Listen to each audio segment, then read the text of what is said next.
Hey guys, so I'm going to be talking about 3 camera accessories I wish I'd have bought sooner. Once you've mastered the basics and you're ready to level up your video quality, these accessories are definitely worth getting. Now I was on the fence for ages about getting these accessories, but once I got them, there's no way I'm going back. I've noticed my video quality massively increased since getting these, so I wanted to share my experience and why I think you should look at getting these if you're ready to take your videos to the next level, and why I think these will improve your video quality and make you more money. Let's get into it. Number 1, camera monitor.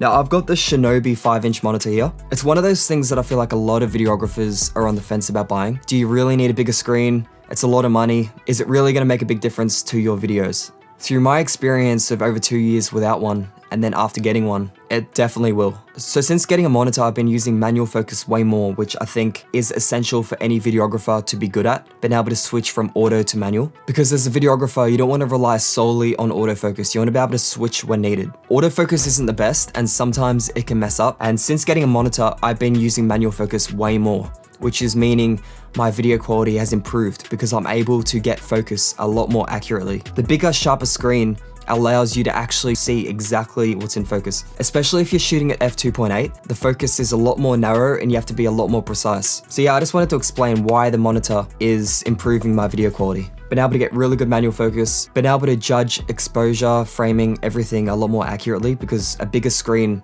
will just help out in so many ways. I did a outdoor DJ shoot recently and it was only 15 minutes, so I decided not to put the monitor on my camera. I decided to mostly rely on autofocus and not worry about the monitor. And now looking back, I regretted that because the guy was wearing sunglasses because he was outside, so the autofocus just wasn't capturing his eye. Like it wouldn't lock on focus. It was locking onto the decks in front of him, or it was locking onto the background or someone else, and it was a nightmare. So I constantly had to use manual focus just to keep it on him, or use touch tracking. Now touch tracking is okay, but if there's a lot of movement, it can mess up constantly. So you need to be able to use manual focus. Because I didn't use the monitor, I really struggled to be able to see, especially in the sunny environment, I really struggled to see if the focus was actually locked onto him. Yeah, if I could go back, even for a 15-minute shoot, I would definitely use this because it just makes it so much easier and you don't need to have your face as close to the camera. You can see it so much better. Definitely recommend a monitor. Of course, you've got all the extra features, like you've got the waveforms on here, you've got the false color,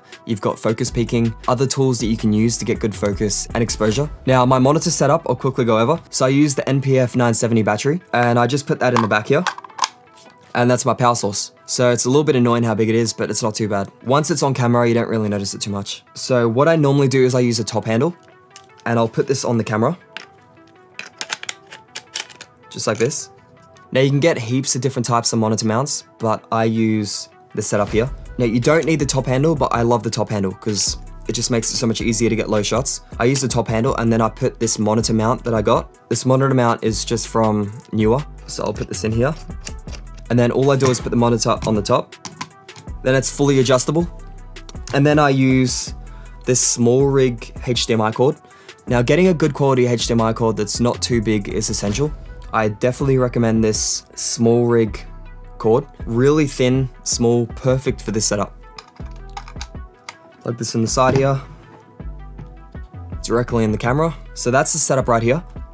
Pretty simple, very stable. You can get low down shots. Also, I wanted to mention that it's going to make you look more professional. So it's going to end up making you more money because you can charge more. If you show up to a shoot with a giant monitor on the camera, it's going to just make you look more professional rather than just using this tiny little inbuilt screen.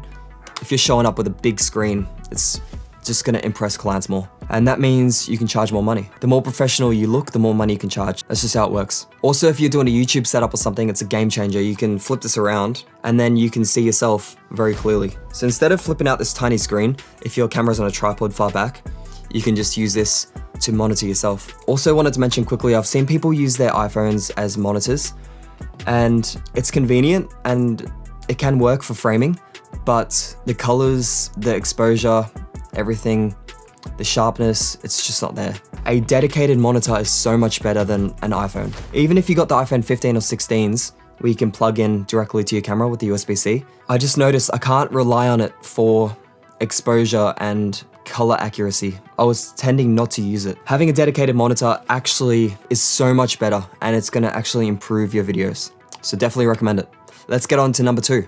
Okay, next up is the camera cage. Now this is a camera cage from Smallrig. It's the upgraded version. I just want to talk about why a camera cage I think is going to improve your videos and workflow. I'll give you my experience. Having a camera cage I think is essential as you start leveling up, getting more equipment, things like that. Being able to attach handles to your camera is going to make your footage so much smoother and a lot easier to film. So I've got a NATO rail on the top of this cage, which I bought separately, and all my attachments are just the NATO.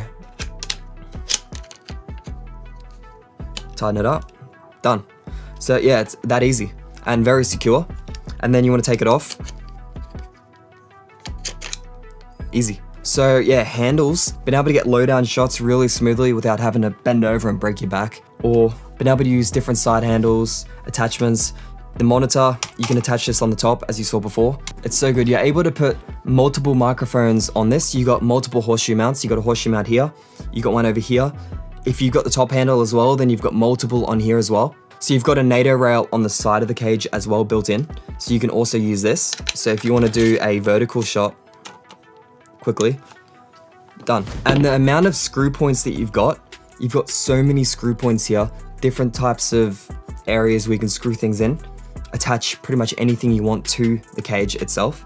Even to the bottom, you got heaps. Once you start getting more equipment and things, it becomes necessary to have more mounting points on your camera.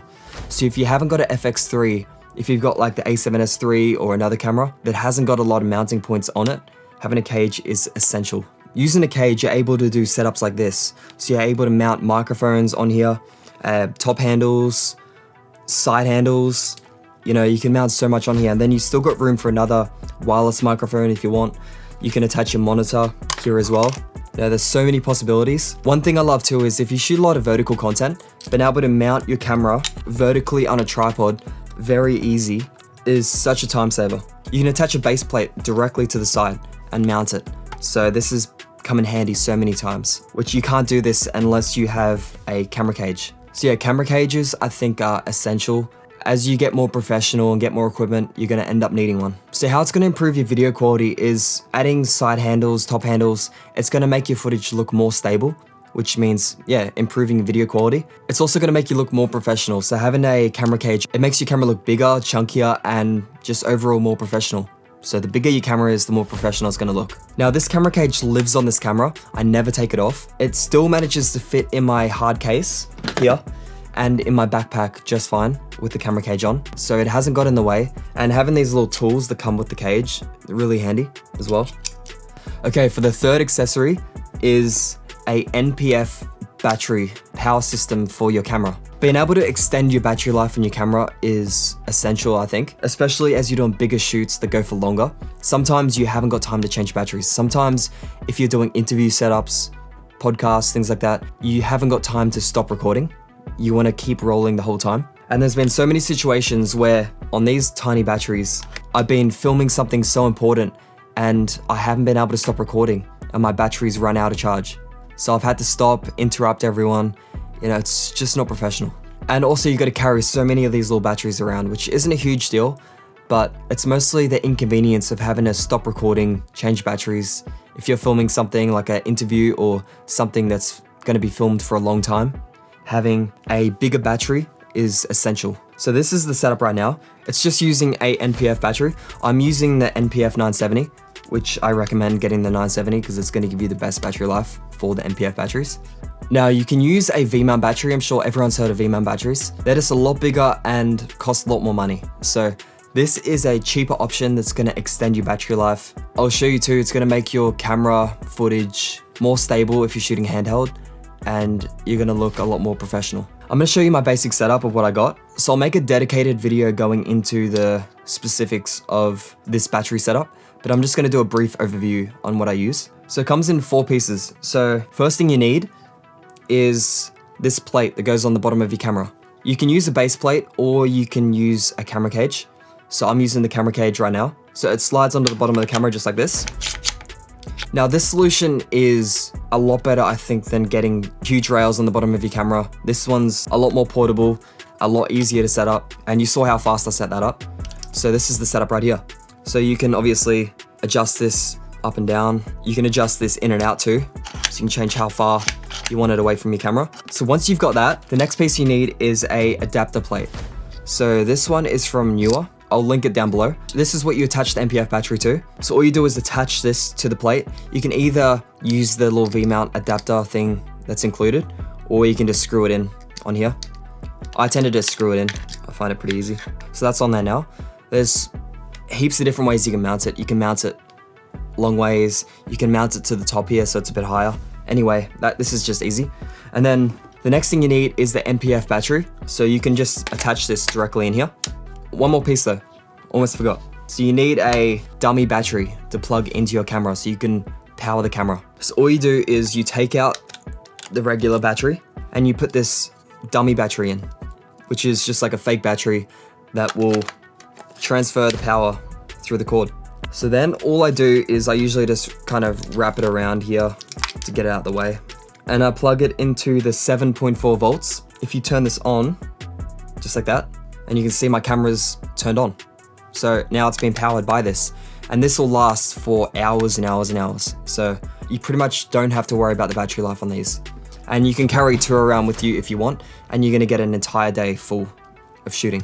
And yeah, you can just tilt this down out of the way. You can pull your screen out and use your camera normal. One reason I love this setup is it creates a platform that you can press into your shoulder, and it keeps your footage so much more stable. It's a lot more comfortable to hold for extended periods of time. Just being able to press this into your shoulder, or you can even rest it up on your shoulder if you're just, you know, filming for ages. I tend to just have it pressed into my chest, and you can get really stable footage. Another pro of this is obviously it makes you look more professional. Looking more professional is always a plus, and this adds size to your camera. It's gonna make you look a lot more professional, so it's gonna make your handheld footage more stable. You're gonna look more professional, and you're gonna get way better battery life. This setup is awesome. And on the bottom of this plate too, it has a normal base plate, so you can still attach this to a tripod. So yeah, as always, I'll link everything I'm using in the description. Let me know if you have any other questions. I'm gonna make a dedicated video on this setup in depth, so stay tuned for that. Having this setup has been essential for me. I don't use it all the time. Obviously, it adds a bit of bulk to your camera. You know, quicker shoots, I don't use it. It's a bit too annoying. Longer shoots, even just having this without the battery, just having this to be able to stabilize the camera is massive. I've had it before where I haven't even plugged in the battery. I've just used this to be able to stabilize it. I think once you get this, you're not gonna wanna go back. But yeah, if you're doing a wedding, interviews, any big setups, I definitely recommend running with this setup. And if you wanna upgrade, obviously, and go with a bigger setup, you're gonna go with a NPF battery, which this plate works with the NPF batteries too. You just put them in the top here. So yeah, they're three things that'll improve your video quality and workflow.